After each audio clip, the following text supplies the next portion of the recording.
الحمدللہ رب العالمین والصلاة والسلام علی سید الانبیاء والمرسلین اما بعد۔ حاضرین گرامی قدر، السلام علیکم ورحمۃ اللہ وبرکاتہ۔ اللہ رب العزت جل وعلا کے فضل و کرم، اس کی توفیق و احسان اور اس کے پیارے محبوب علیہ تحیت و ثنا کی نعلین پاک کے تصدق میں آج بحمد اللہ تعالی ہم لیکچر نمبر 18 کا پہلا سیگمنٹ نورانی قاعدہ تختی نمبر 8 کا نصف ثانی پڑھ رہے ہیں، اور یہ ہے لین۔ حروف مدات ہم پڑھ چکے ہیں۔ حروف لین کون کون سے ہیں؟ یا اور واو۔ یا ما قبل زبر، واو ما قبل زبر۔ زبر کو فتح بولتے ہیں، ما قبل فتح بول دیا جائے تو پھر بھی کوئی حرج نہیں ہے۔ تو ہم پڑھیں گے یا ما قبل زبر، واو ما قبل زبر۔ تو یہ ہم پڑھیں گے تا زبر واو تو، تا زبر یا تئی تو تئی،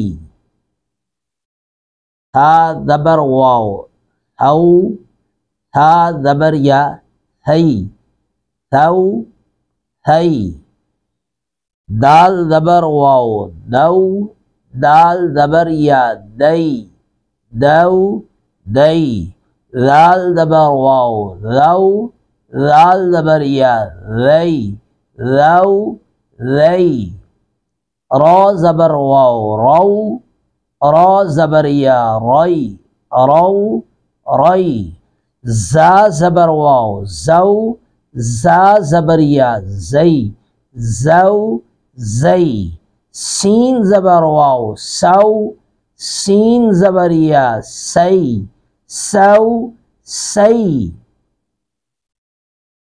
شین زبر واو شو، شین زبر یا شئی۔ یہ شئی پہ ذرا غور کیجیے گا، بعض لوگ اس کو مجہول پڑھتے ہیں، جیسے تعوذ کے اندر اعوذ باللہ من الشیطان، غلط ہے، شیطا شیطا، شو شئی، صاد زبر واو صو، صاد زبر یا صی صو صی، ضاد زبر واو ضو، ضاد زبر یا ضی ضو ضی، طو طی، غو غی، غا زبر واو غو، غا زبر یا غی غو غی، لو لئی، جو جئی، نو نئی، او ای او ای، بو بئی، جو جئی، جیم زبر واو جو، جیم زبر یا جئی جو جئی۔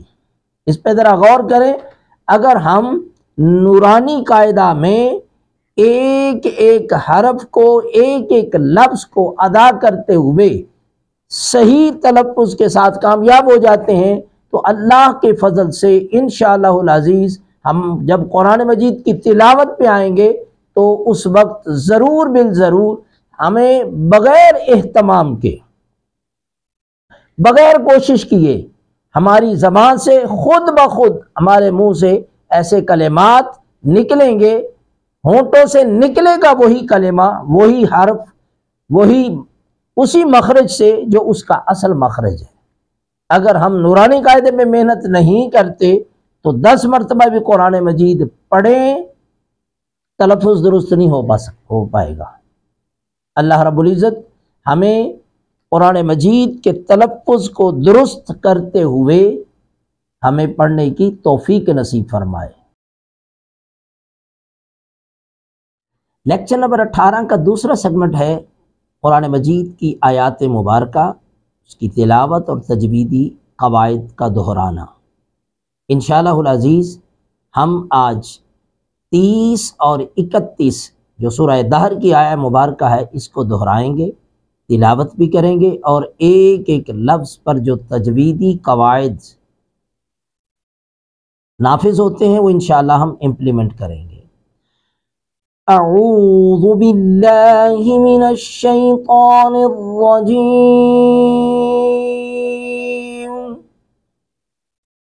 بسم اللہ الرحمن الرحیم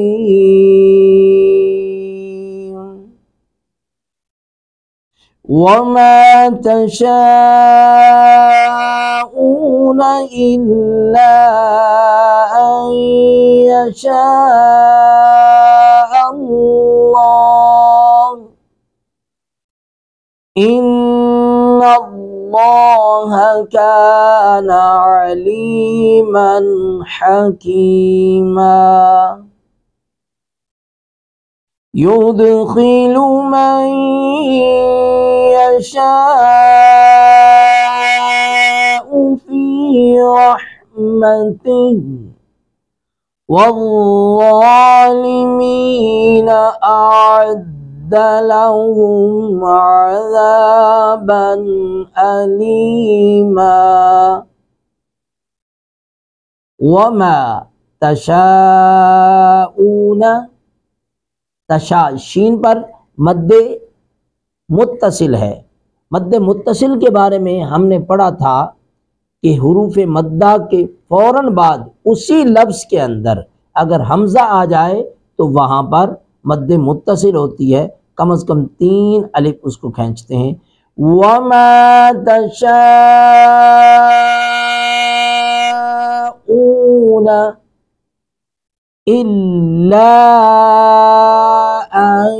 اللہ لام کے ساتھ الف ہے، الف مدہ کے بعد حمزہ، ان جو ہے وہ اللہ والا کلمہ جو ہے وہ اسی کلمہ کے اندر نہیں بلکہ دوسرے کلمہ کے اندر ہے، اس لیے حمزہ اگلے کلمہ کے اندر ہے. یہاں پہ مد منفصل آ گئی، درمیان میں منفصل یعنی فاصلے والی مد.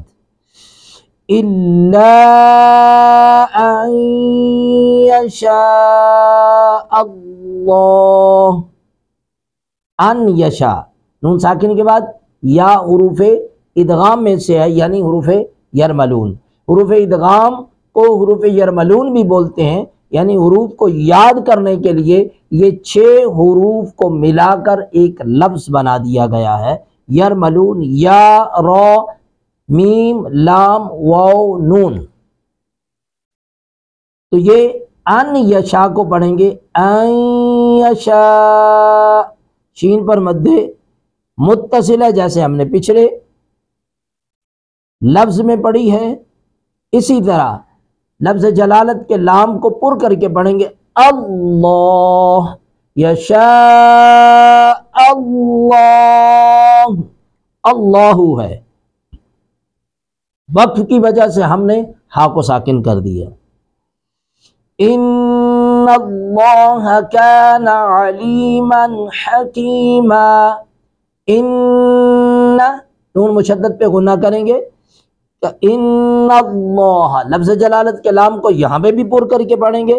کان علیما، علیما عین کو حلق سے ادا کریں گے. من، میم پر تنوین ہے، نون تنوین کے بعد ہا، تو یہاں پہ ہا حروف اظہار میں سے ہے تو یہاں پہ اظہار کریں گے یعنی من نون تنوین کو بالکل ظاہر کر کے پڑھیں گے.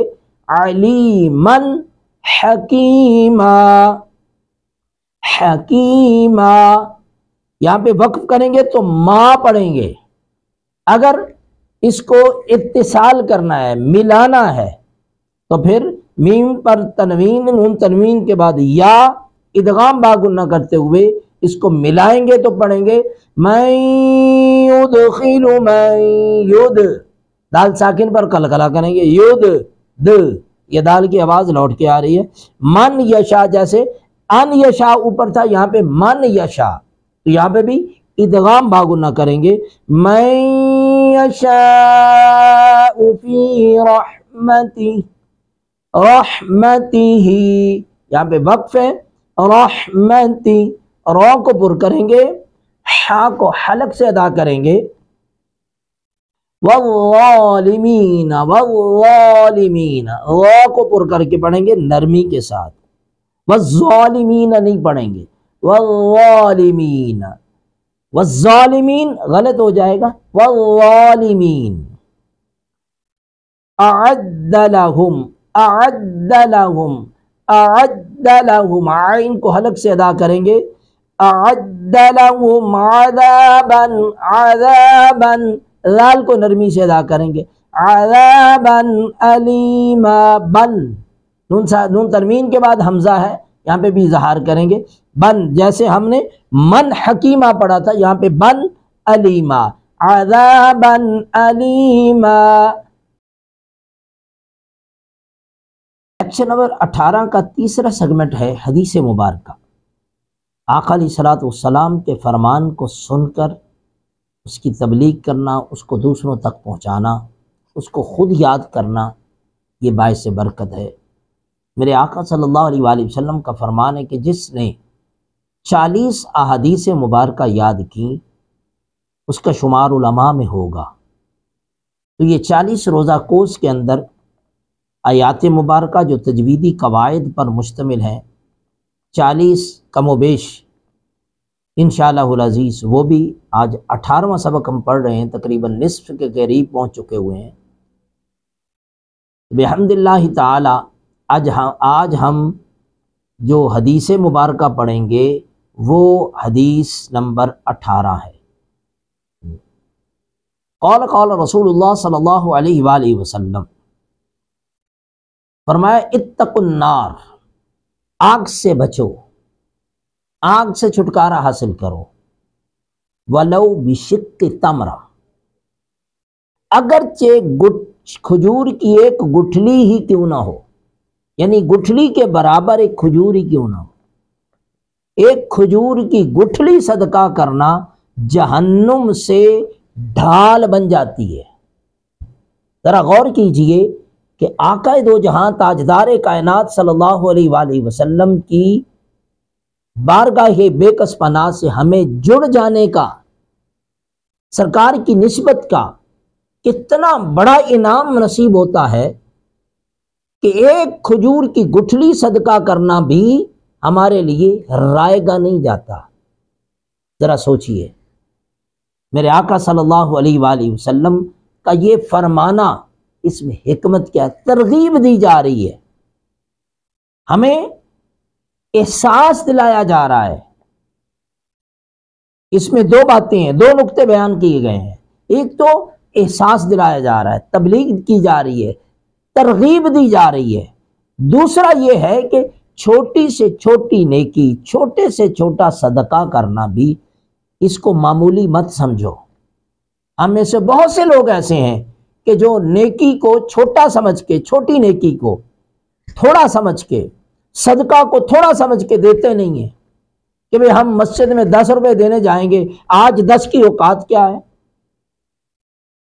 اللہ رب العزت اس دل کو دیکھتا ہے کہ یہ کس نیت سے، کس اخلاص سے، کس محبت سے، یہ کس کیفیت سے، اس کے اندر کی کیفیت کیا ہے، یہ کس کیفیت سے یہ میری بارگاہ میں صدقہ کر رہا ہے۔ اللہ رب العزت تو یہ دل کو دیکھتا ہے، جیسا کہ تاجدار کائنات صلی اللہ علیہ وسلم کا فرمان بھی ہے اور قرآن کا فرمان بھی ہے، لن ینال اللہ لحومها ولا دماؤها ولکن ینالہ التقوی منکم۔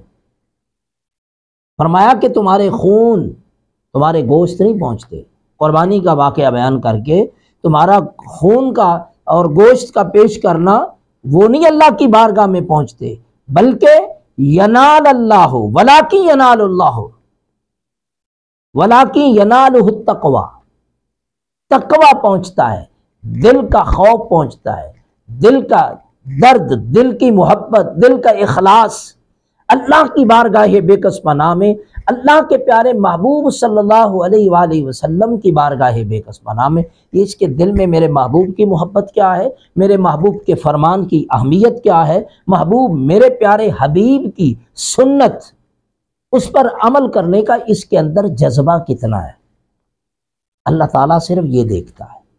اس لیے فرمایا کہ اتقوا النار، جہنم سے بچو، جیسا کہ قرآن مجید میں یہاں پہ تو بچنے کا حکم ہے، قرآن میں بچاؤ کا بھی حکم فرمایا گیا کہ خود بھی اور اپنے اہل و عیال کو بھی۔ وَأَهْلِيكُمْ، نارا کا حکم فرمایا گیا۔ انفسکم و اہلیکم، خود بھی اپنے آپ کو بھی اور اپنے اہل و عیال کو بھی۔ اس کا معنی کیا ہے؟ معنی یہی ہے کہ میرے حبیب صلی اللہ علیہ وسلم کے فرامین کو، میرے حبیب کی سنت و سیرت کو یہ سامنے رکھتے ہوئے اس پر عمل کرتے چلے جاؤ، اپنی اولاد کو بھی اس پر عمل پیرا ہونے کی تلقین کرتے چلے جاؤ۔ اللہ رب العزت ہمیں توفیق دے کہ ہم چھوٹی سے چھوٹی نیکی کو قطعاً اس وجہ سے نہ چھوڑیں، چھوٹے سے چھوٹے صدقے کو، کم سے کم صدقہ کرنے کو بھی اس وجہ سے نہ چھوڑیں، یہ تو تھوڑا سا ہے۔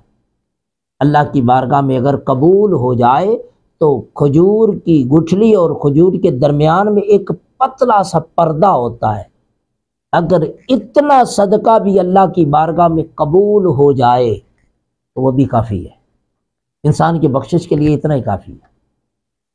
اللہ تعالی ہماری بخشش و مغفرت فرمائے۔ لیکچر نمبر 18 کا آخری سیگمنٹ سوال و جواب کا ہے۔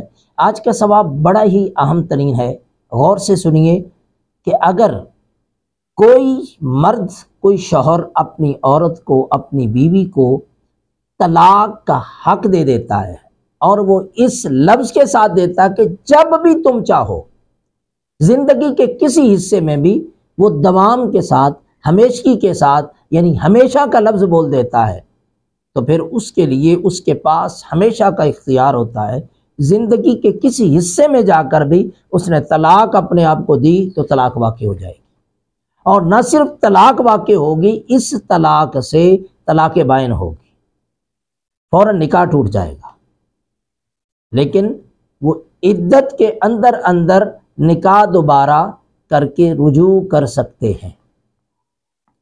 اب اسی طرح اسی کے ریلیونٹ ایک سوال ہے، یاد رکھیں کہ ہمارے نکاح فارم کے اوپر لکھا جاتا ہے، بعض اوقات نکاح فارم فل کیا جا رہا ہوتا ہے، اس میں بہت سی شرائط ہوتی ہیں، اس میں ایک خانہ ایسا بھی ہوتا ہے کہ جس میں یہ لکھا ہوتا ہے کہ طلاق کا حق عورت کے پاس ہوگا۔ اب وہ طلاق کا حق لکھا کب جا رہا ہے؟ جب ابھی وہ دونوں زوجین بنے نہیں، دونوں ابھی نکاح دونوں کا ہوا نہیں، وہ اس کی زوجہ ہی نہیں بنی تو اس کو طلاق کا حق کہاں سے آ گیا؟ تو یہ بات یاد رکھ لینی چاہیے کہ یہ لکھا ہوا معاملہ بعد میں عورت اس اختیار کو استعمال بھی کر رہی ہوتی ہے، اور بعض اوقات تو علیحدگی بھی ہو جاتی ہے، نہ وہ اختیار استعمال کر سکتی ہے چونکہ وہ اختیار ہے ہی نہیں۔ وہ تو اختیار اس وقت تھا کہ جب ابھی وہ زوجین کے رشتے میں، نکاح کے رشتے میں منسلک نہیں ہوئے تھے۔ جب وہ منسلک نہیں ہوئے تو پھر میاں بیوی کے رشتے میں نہیں آئے، زوج اور زوجہ کے، شوہر اور بیوی کا رشتہ ہی نہیں بنا، تو یہ حق کہاں سے اس نے تفویض کر دیا؟ ہاں، اگر نکاح ہونے کے بعد اسی مجلس میں لکھا گیا اور اس میں یہاں پہ بھی دو جز ہیں، اگر اس میں ہمیشہ کا لفظ نہیں لکھا تو پھر وہ صرف اور صرف اسی مجلس نکاح، اسی فنکشن کے دوران، اسی مجلس کے اندر اندر یہ حق حاصل ہوگا، اس کے بعد وہ حق ختم ہو جائے گا۔ ہاں، اگر ہمیشہ کے الفاظ لکھے گئے، جب بھی کبھی کا لفظ لکھا گیا تو پھر ہمیشہ کے لیے اس کو اختیار حاصل ہے۔ یہ بات غور سے سمجھنی چاہیے، یہ باریک سے مسائل ہوتے ہیں، ہم میں سے بدقسمتی سے جس دور سے ہم گزر رہے ہیں، علم کا فقدان ہے، لیکن ہر بندہ مفتی اعظم ہے، ہر بندہ مفتی اعظم ہے۔ خدا کے لیے علم دین سیکھیں، علماء کے پاس بیٹھنا سیکھیں، علماء کی صحبت اختیار کریں، علماء سے پوچھنے کی عادت بنائیں۔ اللہ جل مجدہ ہمیں سمجھنے کی توفیق عطا فرمائے۔ وما علینا الا البلاغ۔